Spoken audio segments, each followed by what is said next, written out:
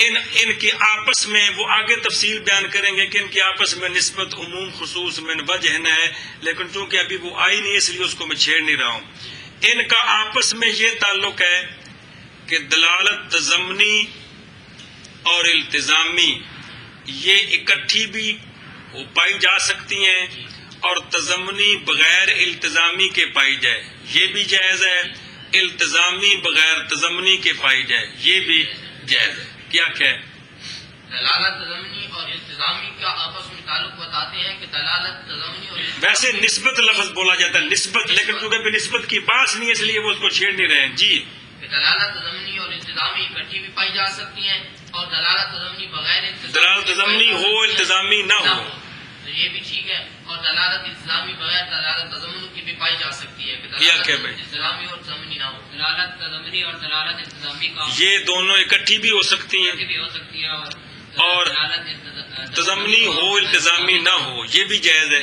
اور دلالت التزامی اور تضمنی نہ ہو یہ بھی جائز ہے. کیا کشورہ دلالت التزامی اور تضمنی کا آپس میں تعلق بیان کرتے ہیں کہ یہ دونوں اکٹھی بھی پائی جا سکتی ہیں اور اس طرح بھی جائز ہے کہ تضمنی ہو اور التزامی نہ ہو یا التزامی ہو تو تضمنی نہ ہو. اب تینوں صورتیں سمجھیں. لفظ کا موضوع لا مرکب ہو، لفظ کا اور اس کا خارج لازم بھی ہو. اور اس کا خارج لازم بھی ہو. جب موضوع لا مرکب ہے تو دلالت تضمنی ہو سکتی ہے کہ نہیں؟ ہو سکتی ہے. جب خارج لازم ہے تو دلالت الزامی ہو سکتی ہے کہ نہیں؟ تو جب لفظ کا موضوع لا مرکب ہوگا اور اس کا خارج لازم بھی ہوگا تو اب دونوں جمع ہو گئی ہیں. کون دلالت تضمنی اور التزامی. سمجھیے؟ ہاں جی، جمع ہونے کی کیا صورت ہے؟ ہونے کی یہ صورت یہ ہے کہ جب لفظ کا معنی موصولہ جو ہے وہ مرکب ہو ہو اور اس کا خارج لازم بھی ہو تو اب دلالت تضمنی بھی پائی جائے گی اور دلالت التزامی بھی پائی جائے گی. کتاب کی تو خام خواہ جو کہ اس کے بغیر تو یہ پائی نہیں جا سکتی ہے نا جی. تو لیکن اکٹھی ہو گئی ہیں کس طرح کے موضوع لا مرکب بھی ہو مرکب بھی ہو اور اس کا خارج لازم بھی ہو. اب تضمنی پائی جائے التزامی نہ پائی جائے. لفظ کا موضوع لا مرکب ہو اور اس کا خارج لازم نہ ہو. لفظ کا لفظ کا موصولہ مرکب ہو اور اس کا خارج لازم نہ ہو. اس صورت میں تضمنی پائی جائے گی التزامی بھی پائی جائے گی.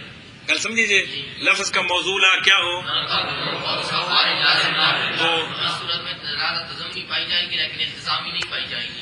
اور اگر لفظ کا موضوع لا بسیط ہو اور اس کا خارج لازم ہو. لفظ کا لفظ کا موصولہ جو بسیط ہو اور اس کا خارج لازم ہو تو اس صورت میں التزامی پائی جائے گی تضمنی نہیں پائی جائے گی. ایشا بس ہاں تضمنی پائی جائے التزامی نہ پائی جائے یا التزامی پائی جائے اور تضمنی نہ پائی جائے. اس کی کیا صورت ہے؟ صورت یہ ہے کہ اگر لفظ کا جو موصولہ ہے وہ مرکب ہو اور اس کا خارج لازم نہ ہو تو اب دلالت تضمنی ہوگی لیکن التزامی نہیں ہوگی.